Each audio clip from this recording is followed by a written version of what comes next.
I'm Ivelisse Page, and thanks for listening to the Believe Big podcast, the show where we take a deep dive into your healing with health experts, integrative practitioners, biblical faith leaders, and cancer thrivers from around the globe.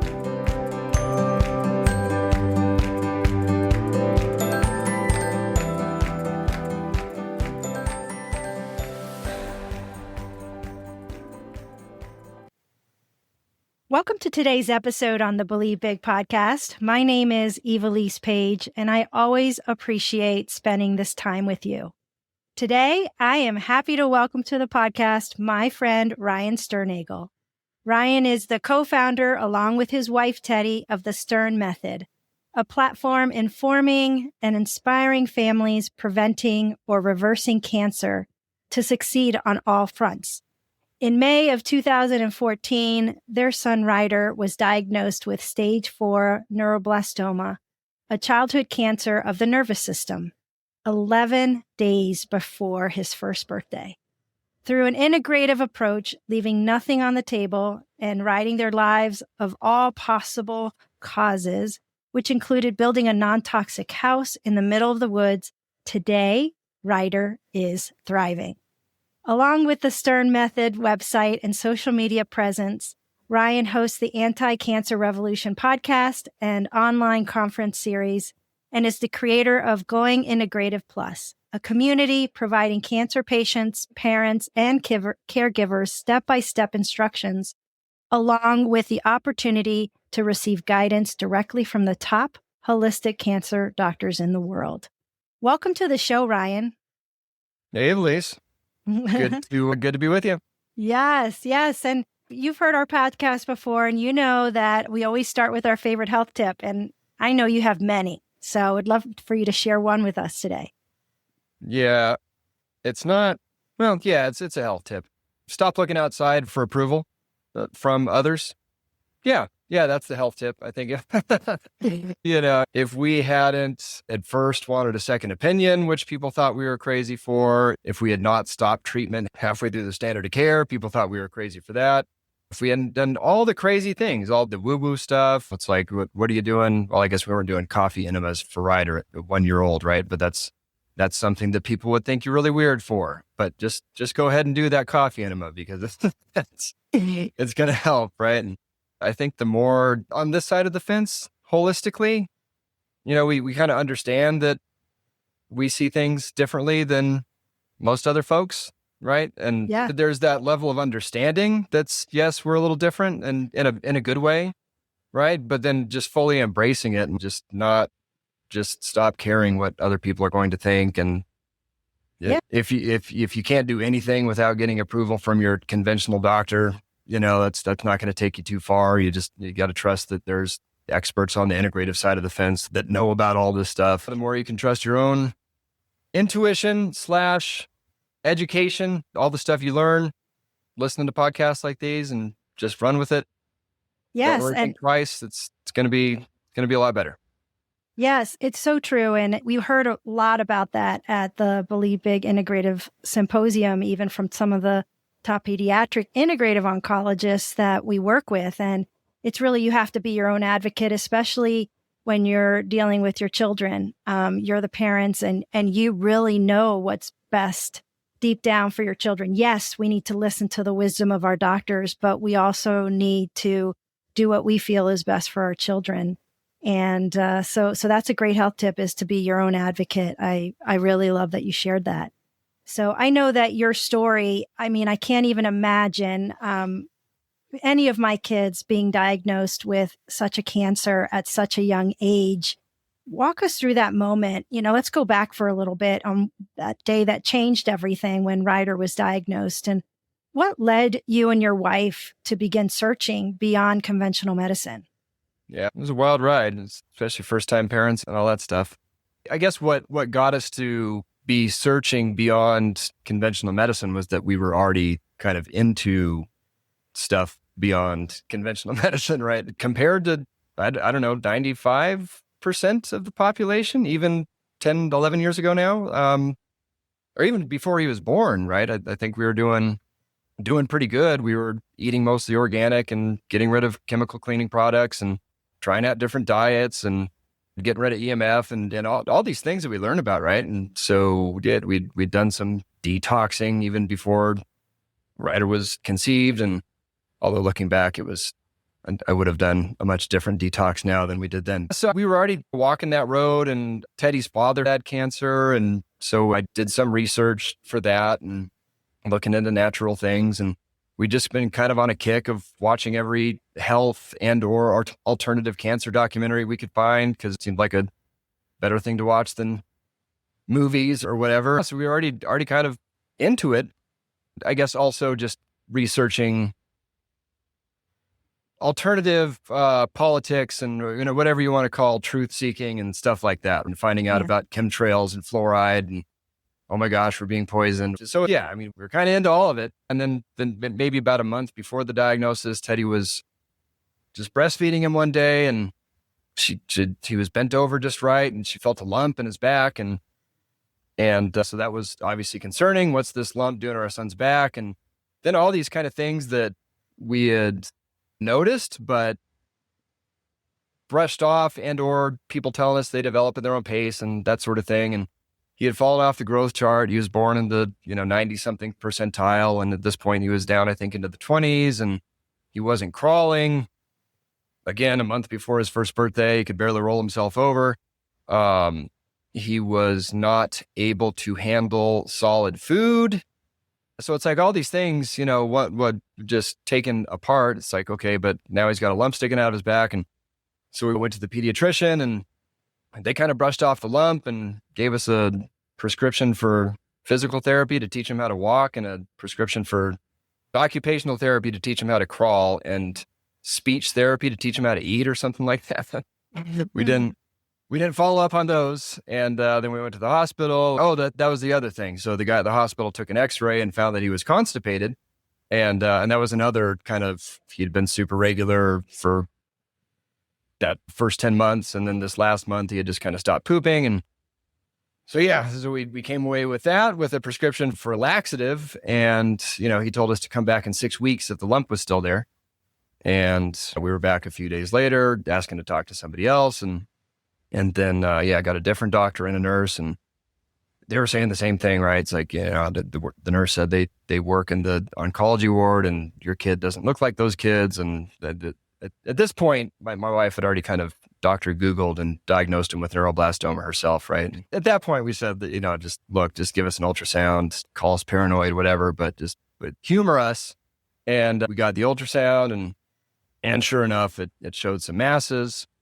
And that led to an MRI, getting scheduled a few days later. And even before the MRI, we were just kind of guns blazing, just starting to order supplements and just researching and calling around and anything we could think of. Got the MRI, and the doctor and the nurse both walked back into the room with tears in their eyes. And the quote that I'll never forget was that the lump you felt in your son's back was just the tip of the iceberg. And it turned out that he had a large, very large tumor inside of and growing out of his spine. It was just you couldn't even see the spine. It was just completely engulfing the spine.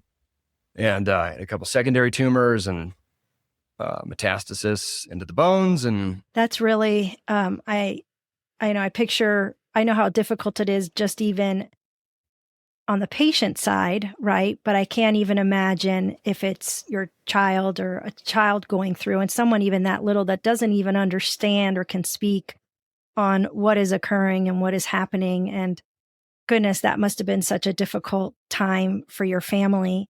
I know every case is different. Every situation is different. And we always share that with people to say, really, you need to have an individualized approach to your treatment care. But what would you say are the top 3 things that really helped him to thrive and to overcome this diagnosis? Top 3.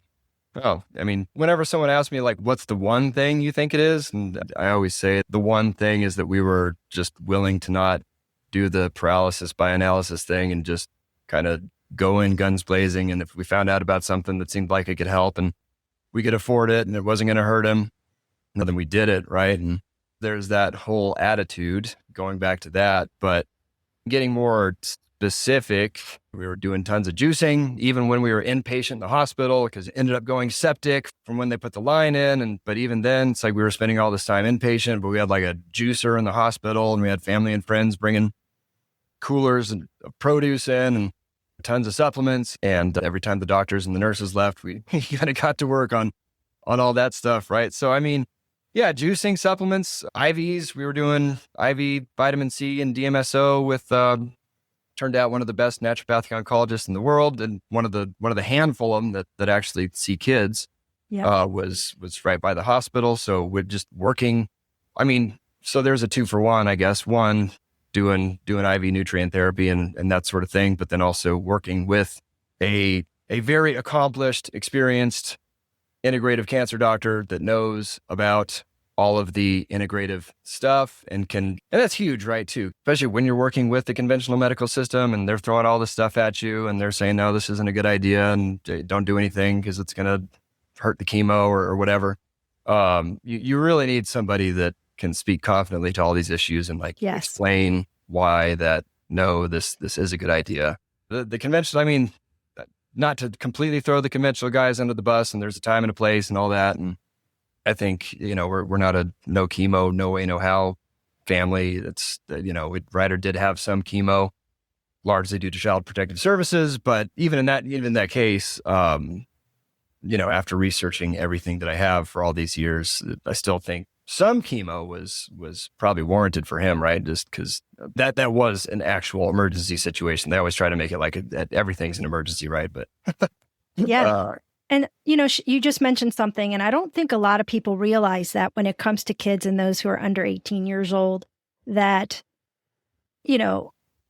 parents many times don't have a lot of choices because of Child Protective Services can come in. And that's just crazy to me as a parent that really cares and loves for their children. How did you navigate that path in order to take care of his health primarily, but also navigate that from CPS coming and getting Ryder? Yeah, so it's a weird chain of events. I said we wanted a second opinion before we started chemo, and we did that. But then in that initial visit, we had gotten a line placed because, well, one, we knew we were going to do IVs of some sort, whether it was chemo or something else, right? And got a biopsy and all that stuff. And then we said we're going to go home and get a second opinion. And that's, I had a train of social workers and nurses and doctors all trying to talk us out of it. But we did. But then, we were back a day later because it turned out that he was septic from that line going in. Mm-hmm. So at that point, I mean, we did do the first round of chemotherapy. That was because we knew we needed to do something to shrink that tumor in a hurry. And then after we cleared that infection and got home, that's when CPS showed up and said, we heard you weren't complying with the hospital, but sounds like you are now. So as long as you keep complying, then, we won't take your kid from you, right? And I think that the big thing, a lot of integrative cancer doctors are scared to touch kids because of stories like this. But I just want to shout it from the rooftops, like as long as you're going through actually not refusing the standard of care, they're not really going to come after you for doing a bunch of stuff on the side, right? We had a don't ask, don't tell policy, our own self-imposed don't ask, don't tell I've policy. heard that from other doctors. Just don't say. And I know that's hard to understand when it comes to children, but there are some oncologists and doctors that are very open and holistic and minded, but many of them aren't. And again, you just have to weigh your child's health and what's happening and all of that. And I think you guys did navigate that really well. And a lot of people who are listening right now, I also wanted to ask you before we get into your Stern method is how, if any, did faith play a role in your family's journey? And what would you say to families who are feeling alone or spiritually drained right now as they're facing a diagnosis or their child's diagnosis? Yeah, faith was huge. I guess from day one, we just kept the whole, God's only going to throw at you what you can handle type thing in mind. And there's got to be a reason for this. And I even remember, I was like in the parking garage of the hospital. I was talking to a cancer coach and she said, I just had this, I don't know, weird feeling or whatever that you guys are going to not only beat this, but go on to inspire hundreds of, thousands or whatever of other people to beat it. And that was very early on too, like, but maybe a week into the whole thing. And we just kind of stuck to there's a purpose for everything. And that really saw us through. And we like to think that Ryder, he's a very, he's everyone's kid special, right? But I don't know. There's just something extra special about him. And it just seems like he chose this and, knew that he was going to go through something crazy. And, so just, I don't know. Yeah. Always bearing in mind that there's some higher purpose and power behind everything. Even when things really suck, it's, it's a big deal. There's always hope. And when I think that's in those moments, those darkest moments where, at least for myself, I really felt his presence. And it's hard to explain to anyone. And I think maybe because you are just so looking inward into all that's going on within your family unit, that you step away from all the noise of everything that's distracted you in your life. And you really have that time of quiet and moment to say, I need your help. I need your wisdom. I need your strength. And it's, at least for me, it was very much a time of dependency, and hope always wins in the end. So I'm glad that, he was there for you too. So let's move a little bit ahead and let's talk about R7. This supplement was born from a decade of research and your personal experience that you all have experienced with cancer and childhood cancer. What made you want to formulate your own product instead of relying on what was already on the market? Yeah. I mean, we did so many things, right? And so it's not like this is the only thing. And we were working with energy workers and just go down the radical remission 9 factors list. And we were drilling all those in and, extreme nutrition / toxicity avoidance / detoxification, all these things, right? But, I mentioned we were doing a lot of supplements, and I don't know, I kind of break supplements out into kind of 3 broad categories. I guess you could call that part of the Stern method. I'm still trying to figure out exactly how to encapsulate the Stern method. So when I look at supplements, I'm breaking them out into Nutrify, Correct, and Protect. Nutrify being nutrition type stuff, Correct being detoxification, gut healing, adaptogens, homeostasis, stuff like that. And then Protect is more advanced immune support, mitochondrial support, epigenetic modification, these sorts of things, right? And within that, there are the kind of really high-end chronic disease specific formulas. We've got our favorites there, whether it's Metatrol or Pectisol or Helin or stuff like that, right? But when it comes to I think of it as the classics, the botanicals, with just so much research behind them when it comes to the condition that we're talking about here. There are botanicals that will have a few studies behind them. And then there's botanicals that have thousands of studies behind them. And those are the ones, and I mean, what are those? Curcumin, green tea, quercetin, ginseng, astragalus, grapeseed extract, selenium. Those are the 7 things in our 7. That's not the entire list, but that's a pretty good chunk of the ones that have the thousands of studies behind them. And I think that's the reason that they have the thousands of studies behind them, is because they just do so many different things on their own. But it's not just immune support. It's not just epigenetic support. It's kind of everything. And then you put them all together, and then that's a really good thing. And so it's, naturopathic oncologists, a lot of these things are kind of their go-tos without knowing much else about the situation, right? Yeah. So those are all the things that we've just stuck close to. And, I'm as guilty as the next guy of always going for the next shiny thing, right? When it comes to exotic supplements and stuff like that. But as far as just what we have never veered very far away from, it is those kind of classic botanicals. And honestly, one, just getting tired of ordering 7 different bottles. And 2, we've been researching this and ordering these things for ourselves for 10 years now, and 11 years actually, man. And just over the time, it's okay. Every different company, we were asking for certificates of analysis and what's the heavy metal level? Is there glyphosate in it? Is there a ton of excipients and magnesium stearate and silicon dioxide and all this stuff? And sometimes companies are good, and then they get bought by some conglomerate, and now they're not good anymore. And so we got tired of that whole game, and we just wanted something that we could really, really, really trust for ourselves because it was made to our standards. And so we made it, and now we've made that available to everybody. Yeah. Yeah. And I love the quality of it. I've been using it now, almost coming up close on a year. I met with you last year and started taking it. And like you said, I used to buy many of them, more than half of them separately as part of my protocol that my integrative practitioner still has me on based on my labs and my nutrigenomics and things like that. And I love that it's also in a glass bottle. You don't have all those plastics either. It's really, really great quality. And I love that you have those 7 into one. And I know for those of us who have been on this journey, we don't want to have to keep taking 50 supplements a day. So having it all combined in one is just so golden. So I know you touched on it a moment ago, but can you just quickly share and go through each of the 7 items and what does it support in the body?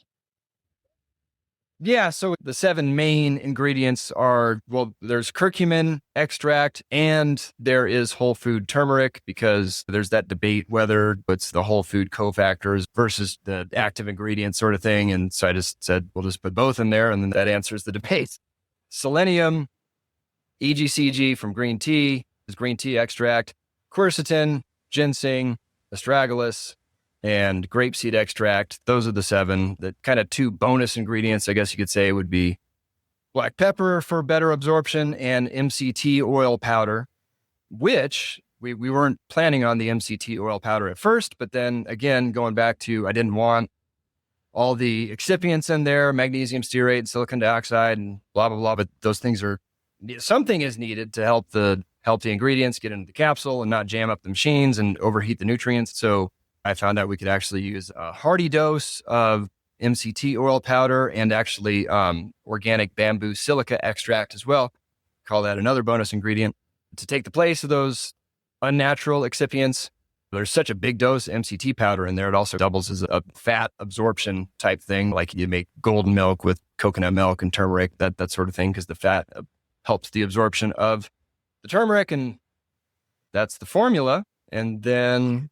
So would you say that those specific ingredients are immune support, detoxification, inflammation control, or all of the above? Yes, I think that's the tough part about talking about all these ingredients together, or even just one of them, right? Because they're all checking a lot of these boxes, but then you put them all together. And I mean, our kind of safe word for it is encourages natural cellular health processes, which I look at all the different pathways, the cellular pathways associated with disease and which ones are turning things on and off and these sorts of things. And so you call that the epigenetic front, right? So it's pushing cellular pathways in the good direction, not the bad direction that the modern world is always trying to push them in. And yes, it supports healthy inflammation response, and it's also antioxidants. And it also does provide immune support, even helps a little with detoxification, the detox pathways and those sorts of things. Metabolic function, even some cardiovascular benefits in there. And then with the ginseng and the astragalus, those are both adaptogens, right? So you're also getting some adaptogenic support.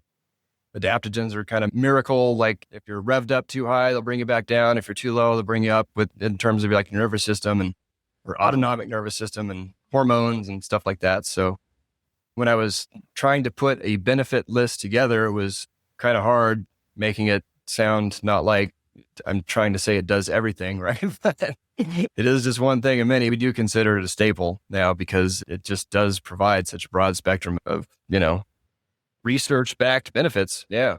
Yeah. Well, Ryan, in our closing moments here, I really am so grateful that Ryder's doing well. I am grateful for all that you're doing in the cancer community and in the wellness space. And I'm excited that you will be joining us this coming year again at our 2nd annual Integrative Cancer Symposium. And just want to let everybody know that it is coming up on October 17th. It's a Saturday. It will be in Towson, Maryland.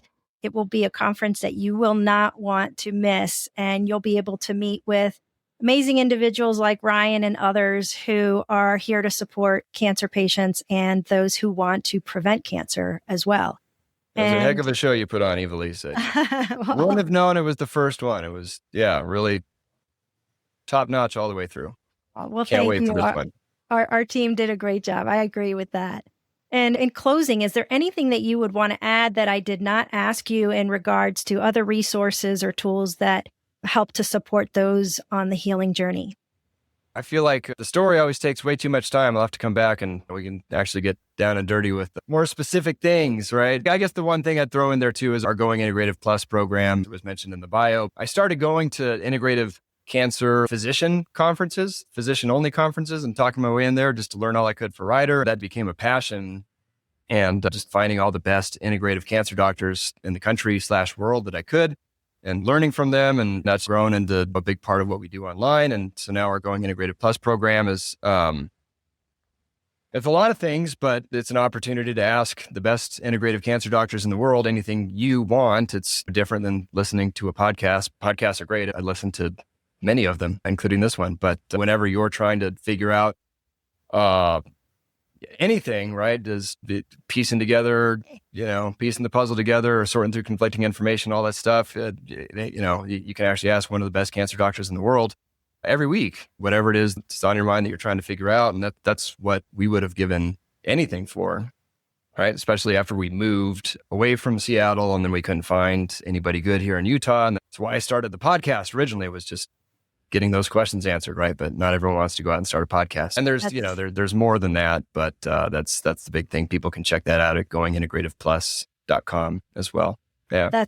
That's amazing. And we'll definitely put the links in our show notes in regards to the Going Integrative Plus, along with the R7 and the Stern method, so people can check it out for themselves. And I agree, it is so important. I keep saying that, so many people are getting advice from social media influencers and not integrative practitioners who are licensed and who know oncology. And so it is so important that you get the answers from people who are trained medically in oncology. And so that's an amazing opportunity for people. So thank you so much. Yeah, and people use it to doctor shop as well too, right? Because I like to think that's the one good thing that came out of COVID is telemedicine laws laxed up. So you can kind of have your pick of whoever in the country, even if the best one isn't right down the street from you. But then that presents a new challenge, right? Who are the best people that I should be picking from? And I always say, I can't tell you who the best doctor is because I've got 50 some odd favorites and they're all great in their own ways. But whoever resonates with you the most is that's going to be the best one for you. So yeah, people use it to kind of get to test drive doctors before you take the plunge, sort of thing too. So it's neat. Well, thank you, Ryan, for joining us today. I know how busy you are, and I just pray that you have an amazing 2026. Right back at you, Ivelisse. Thanks for everything you do.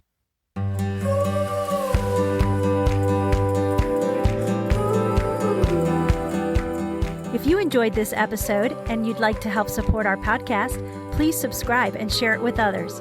Be sure to visit believebig.org to access the show notes and discover our bonus content. Thanks again, and keep believing big.